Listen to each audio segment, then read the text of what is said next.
From mind control scents that make you spend, to the tunnels below the park where they quietly move bodies, yes, bodies, to the theory that Walt Disney himself is frozen under Pirates of the Caribbean, waiting for the day they bring him back. This is every major Disney conspiracy they hope you'll never look into. And trust me, while some of these stories sound like harmless theme park trivia, others point to something much darker. Because once you notice how carefully Disney controls every second of your visit, you start to wonder what else they're doing right under our noses.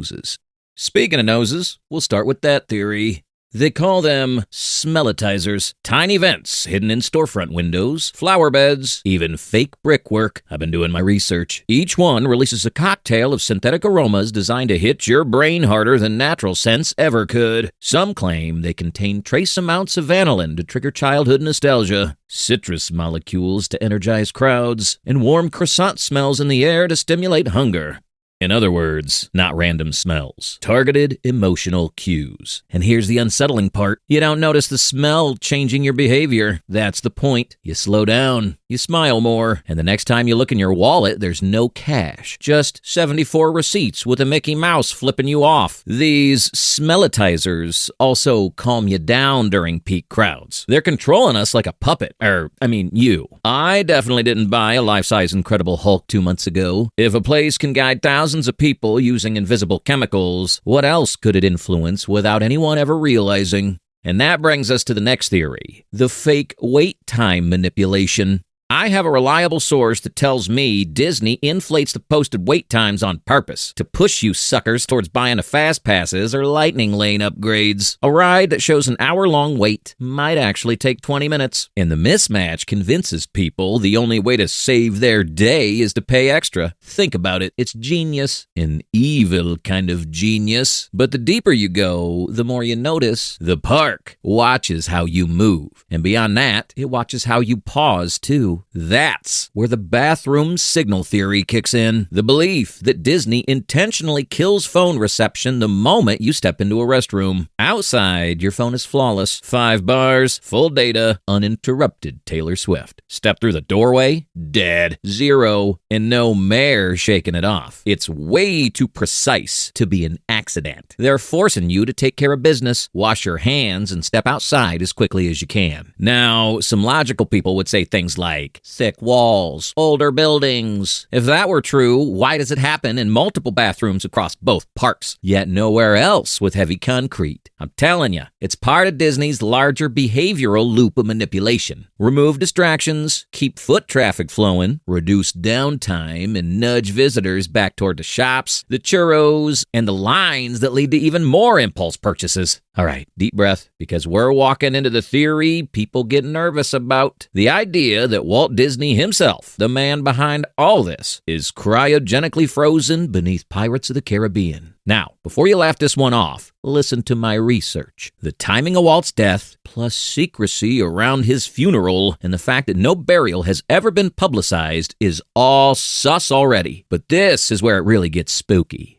Disney released the film Frozen, a movie with a name which is conveniently identical to the phrase Disney Frozen, which just so happens to be the most common search query exposing the conspiracy. After the release, any evidence that revealed the truth just gave them Elsa and Olaf. Coincidence? Or a billion-dollar SEO smokescreen? I can't tell you where Walt is, but I can tell you this. Corporations don't bury myths this aggressively unless they're scared of what people might dig up. Okay, if you stayed with me this far, let me loosen my tie. Because this is the one that made me look over my shoulder in that park more than once. People think Disneyland is a happy little kingdom, but beneath your feet, there's another kingdom, and it's hidden. A network of underground tunnels. The kind you'd expect in a spy movie, not a theme park. Officially, they're there for efficient cast movement, but me and my buddies worked it out. The tunnels are used for something far more unsettling, quietly relocating medical emergencies far away from guests, cameras, and any place that could break the illusion. And here's where the theory gets dark. Some swear that no one is ever pronounced dead on Disneyland property. Not officially, not in the records. If something catastrophic happens, the story goes like this. Cast members rush the person into those tunnels, wheel them through that underground maze, and keep going until the line between on-site and off-site becomes convenient. Now the question is, why? Well, If no one dies inside the park, the magic stays intact and the headlines stay clean. So the happiest place on earth never has to admit what happens behind the curtains. I've worked through enough cases to know one thing. When a place builds secret pathways, it's because someone wants to move without being seen. And when reputations are on the line, you'd be surprised what a corporation's willing to hide in the dark.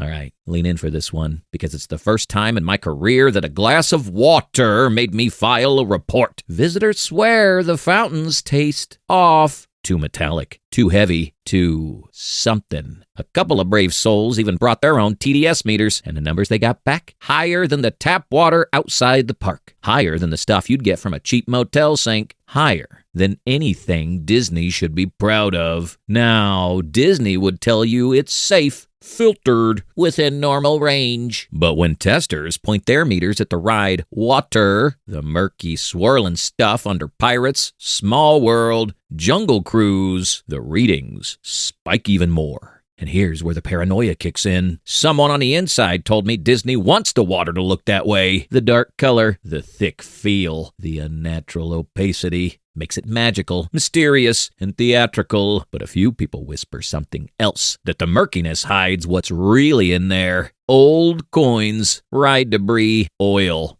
dye, and whatever else shows up in a 20-year-old artificial river built on top of underground plumbing no one's seen in decades. You have to remember, this toxic cocktail splashes on your face, stains your clothes, and an unlucky few will drink it. They need to add a new sign. Keep your hands in the cart and mouth closed at all times. Okay, last but not least, we're stepping into the territory of the powerful. And I don't mean princesses and talking mice. I mean the real elites of Disneyland. The ones behind the locked doors and the frosted glass. Club 33, a private restaurant hidden in plain sight, designed for celebrities, politicians, and people whose wallets come with their own security teams. The official line? It's just a high-end dining experience, a bit of luxury, a nod to Walt's idea of a VIP lounge. But I know a guy who knows a guy who asked his buddy to ask around. He said some guests claim the waiting list is decades long. Not years or months, but decades. Others swear the initiation fees and yearly dues are so high, they make the hot dogs look cheap. And that's saying something, am I right? But then there's the darker theory that the club is where deals get made. Quiet ones, behind doors no camera can see through. The kind of meetings where magic suddenly means leverage. People talk about hidden rooms, secret staircases, hallways that don't match the floor plans, places where cast members aren't allowed to go without clearance. Some believe Club 33 connects directly to the underground tunnels, a private path for private people, a route where VIPs can disappear into the park without touching a single public walkway. Now, I've tried poking around that door myself. You know what I found? A security system too clean, too modern, too expensive for a simple restaurant. And the feeling, right there in my feathers, that I was standing at the threshold of something Disney doesn't want the average guest thinking about. Because when a park hides a room this well, keeps it this exclusive, protects it this fiercely, you have to ask yourself one thing. What exactly is going on inside there that they never want you to see?